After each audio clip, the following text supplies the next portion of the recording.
मालिश हेब फुलुरी तेल मालिश पर ज्वरजनित पीड़ार हेब उपशम।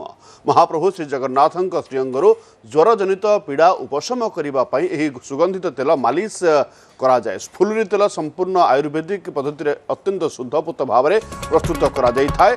वर्षे पूर्व हेरा पंचमी तिथि तीन सेरिया माटी घड़ी में घना पेड़ा राशि तेल रखा जाय थाए। से कृष्ण भोग धान बेणाचर चंदन काठ केतकी चंपा बौल मालती मल्ली जुई आदि फूल मिश्रण करा जाए। केवल सेतिक नुहे देशी घी महू नबात खुआसर सहित अन्य आयुर्वेद सामग्री मिसा जाई माटी तले 3टी जाक घड़ी को पोती दिया जाए। पूरा 365 दिन पर से 3टी घड़ी को माटी तलू कढ़ा जाए। ए सुबासित व शीतल सुगंधित औषधीय तेल मालिश हेबा परे महाप्रभु को ओश्व लगे पर दशमूल खली लगी हेबा परे महाप्रभु सुस्थ हेबे एवं नवजौवन प्राप्ति हेबे।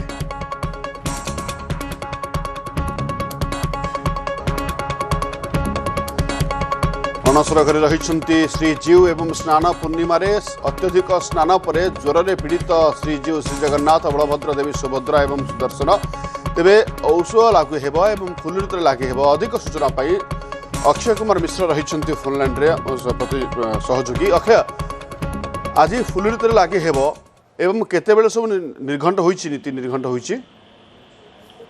देखो लक्ष्मीनारायण आप जानते कि महाप्रभु जेहेतु महाज्वर पड़ते आरंभ हो जाए गुप्त उपचार एवं ये गुप्त उपचार गतकाली राति आरंभ होती आयुर्वेद उपचार जो महाप्रभुंर श्रीअंगे फुलुरी लगे विधि आरंभ हो सारी। कारण आम जाने श्रीअंग पिटा पर महाप्रभु श्रीअंगे अनेक छाती रही उषुम रही तेणु ज्वर लगवाई सर्व औषधि फुलुरी तेल बेस आवश्यकता रही।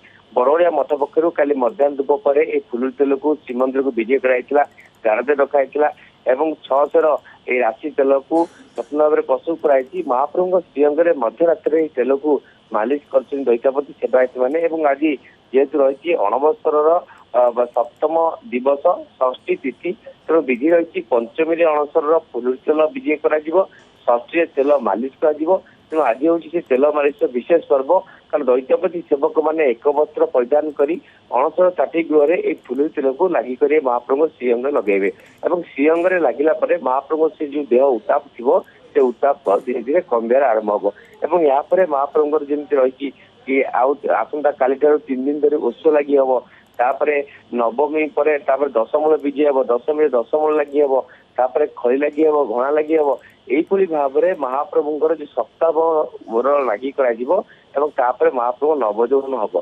एवं बर्तमान जो देखा बरौड़िया मठ पक्षर जमी फुलुरी तेल दिखाई यहाँ विभिन्न कविराज वैद्यराज अच्छी महाप्रभुंर से वैद्यराज मैंने उष और दशमूल प्रस्तुत करेंगे और सुदुषार खली प्रस्तुत करेंगे। यही भाव में महाप्रभुंर श्रीअंगर सेवार समस्त सेवायत लगी गोटे पटे दैतापति मैंने सेवा करपटे मठ आदीश मैंने प्रतिदिन महाप्रभु को चकटा भोग दौरान जो कि क्षीर सर यू अनेक फल मूल यू रही। तेणु बर्तमान समस्त गोटे लक्ष्य रही कि अणवसर गृह में महाप्रभु किभली सुस्थ हे से समस्त प्रक्रिया आरंभ हो सारी।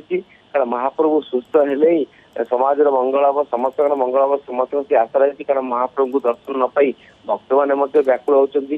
भक्त मैंने अणसर समय ब्रह्मगिर अलानाथ पीठ में चतुर्भुज नारायण को दर्शन करने जाऊँगी एपटे पटिदिय दर्शन कर श्रीमंदिर भितर। तेणु गोटे पटे पटिदिय पूजा पाँच जमी अनंत नारायण अनंत वासुदेव और भुवनेश्वरी। तेणु निहाती पक्षे जब कह मंदिर कोलाहल ना सबू घंटा घंटा कि बाजुनी गोटे निस्तब्धर शब्द श्रीमंदिर भितर भक्त भी नहांती। कारण कालिया ठाकुर एवं असुस्थ अच्छा तेणु से गोटे अपेक्षा अच्छी किभली भाव में महाप्रभु सुस्थ हे से दैतापति मैंने लगी। दैतापति मैंने यही समय अनेक कटका भितर सेवा कर परिवार से चपल पिंधे ना क्षीर बार हे ना शुद्धपूत रे अभिषेक खाइबे एवं परिवार पुरी छाड़ी बाहर को जीवे ना यही सब जो विधि व्यवस्था अच्छी नहीं चली। तेणु अणवसर एक गुप्त सेवा जो कि सेवायत मैंने लगी महाप्रभु केमी सेवा करेंगे केतवे महाप्रभु को धला फुल दि जाऊँगी अणसर घरे और धला वस्त्र परिधान कर गोटे राशि तेल दीप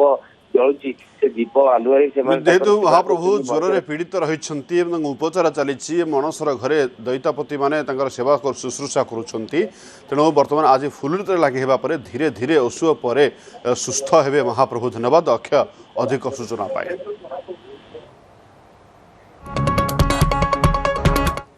କଟକ